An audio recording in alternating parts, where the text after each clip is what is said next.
Καλώς ήρθατε στο σεμινάριο για την εφαρμογή Galaxy Restaurant. Μαζί θα δούμε πώς μπορούμε να παραμετροποιήσουμε την εφαρμογή. Επιλέγοντας κάτω αριστερά το πλήκτρο μενού, εμφανίζεται το οριζόντιο μενού στην εφαρμογή και από το tab εστιατορικό μπορούμε να πάμε αρχικά να δημιουργήσουμε τους χώρους και τα τραπέζια του εστιατορικού. Επιλέγουμε λοιπόν χώροι και τραπέζια και εδώ έχουμε τη δυνατότητα να δημιουργήσουμε, όπως είπα και πριν, τους χώρους και τα τραπέζια. Επιλέγοντας αρχική, μπορούμε να δημιουργήσουμε ένα χώρο, να του δώσουμε ένα κωδικό, ένα όνομα,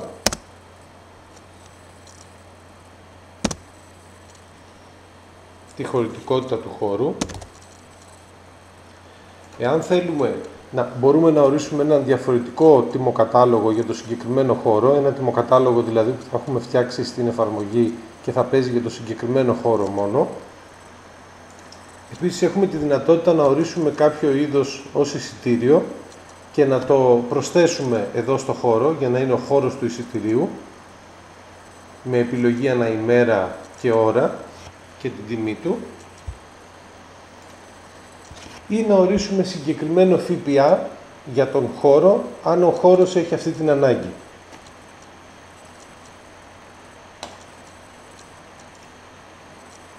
Αποθηκεύουμε λοιπόν το καινούριο χώρο και από κάτω μπορούμε να δημιουργήσουμε τώρα τα τραπέζια του.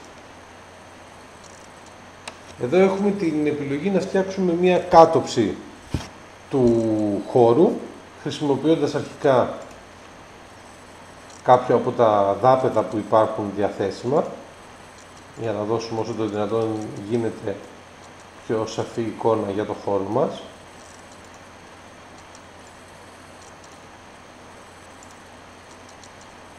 Μπορούμε να χρησιμοποιήσουμε στο σχεδιαστικό εδώ για να φτιάξουμε μια μεσοτυχία που πιθανότατα υπάρχει στο χώρο ή για να φτιάξουμε το περίγραμμα του χώρου.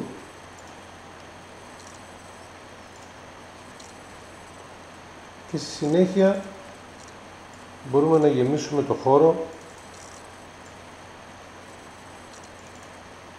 με την διάταξη των τραπεζιών όπως αυτή πραγματικά υφίσταται για το χώρο.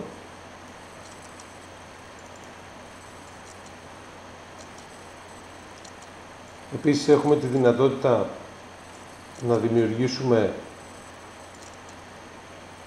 έναν εξωτερικό χώρο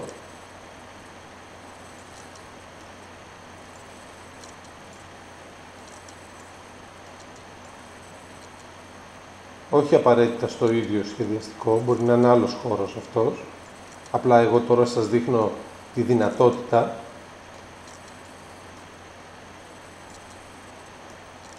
Εδώ είναι ένας χώρος γκαζόν, όπου και εδώ μπορούμε να τοποθετήσουμε τα τραπέζια έτσι όπως υπάρχουν στον εξωτερικό χώρο.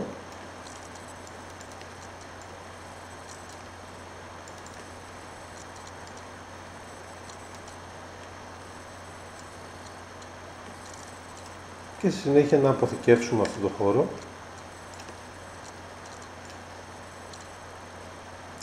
Ή μπορούμε να δημιουργήσουμε ένα χώρο εξωτερικό πισίνας για παράδειγμα.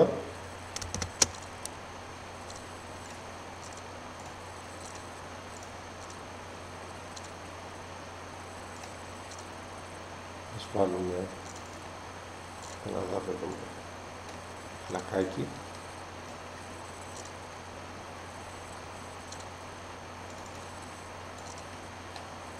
Πίσω εκεί πισίνα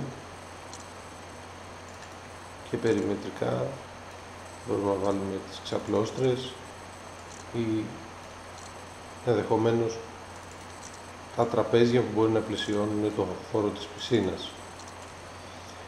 Άρα λοιπόν έχουμε τη δυνατότητα να δημιουργήσουμε όσο το δυνατόν γίνεται πιο πιστά την κάτωψη του χώρου του καταστήματος.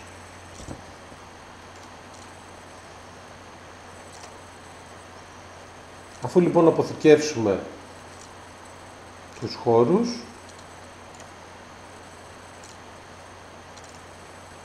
Είμαστε έτοιμοι για να έρθουμε από το κεντρικό μενού της εφαρμογής και να επιλέξουμε το χώρο στον οποίο θέλουμε